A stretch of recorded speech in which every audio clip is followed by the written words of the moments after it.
et bienvenue sur Corps et âme, le podcast entre terre et ciel pour nourrir la joie de vivre. Je m'appelle Sybille et j'accompagne les femmes qui veulent sortir des prisons intérieures, notamment celles liées avec leur corps et l'alimentation. Voici l'épisode 1 à déguster, sans modération. Choisir la joie de vivre. Je me souviens enfant comme je croyais. Je croyais en la puissance de la vie. Je croyais dans une énergie plus grande. Je pouvais m'y le relier à travers les poèmes que j'écrivais, à travers l'espoir que je ressentais quand mon expérience s'assombrissait. Je ne peux pas dire que je croyais en un Dieu qui aurait la forme d'une personne. Je ne peux pas dire que je pouvais me reconnaître dans tel ou tel autre courant de pensée. Non. Je baignais simplement dans le fait que je croyais en une puissance, une force, une énergie qui me voulait du bien, qui me voulait du beau. Cette croyance m'appartenait, puisqu'autour de moi, mes parents, entre autres, ne l'avaient pas. Et puis, chemin faisant, en grandissant, je me suis laissée influencer par des énergies plus lourdes. Peut-être devais-je expérimenter ces énergies plus denses, celles que le plan terrestre offre, pour simplement me permettre de reconnaître et d'apprécier ce qui m'a toujours habité. Peut-être que mon expérience humaine voulait me permettre de me montrer que j'avais le choix.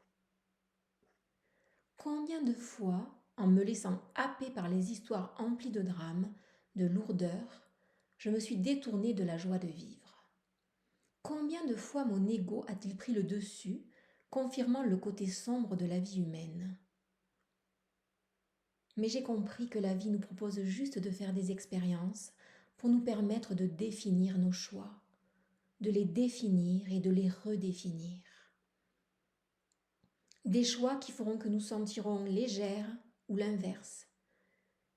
Nous vivons dans ce monde des polarités. Mais n'est-ce pas pour nous permettre de reconnaître le choix que nous faisons ? Dans quelle énergie nous met-il ? Il n'y a pas de jugement à avoir. Simplement reconnaître où nous en sommes et où nous dirigeons avec telle pensée, telle émotion, telle action. Pour la majorité d'entre nous, conditionnés depuis toujours à vivre avec des problèmes plutôt que sans, c'est normal. Qu'est-ce qui est normal ? De vivre dans un mode malade avec des gens malheureux ? Si tu regardes la nature, une fleur par exemple, crois-tu qu'elle nourrit le drame ? Comment fait-elle juste pour sortir de terre, de pousser, d'éclore, de s'ouvrir encore et encore, jusqu'à ce que son temps tel que nous la voyons se termine, alors même qu'une de ses graines aura pris place pour qu'un nouveau cycle émerge le temps voulu ? Qu'est-ce qui nous différencie d'une fleur ? La seule chose peut-être, c'est qu'elle nous a donné la conscience pour faire nos choix. Alors qu'est-ce que je choisis aujourd'hui, maintenant ? Et si je choisissais de laisser ma beauté unique se déployer simplement ? Cela ajouterait-il de la beauté à la vie, aux vies qui m'entourent ?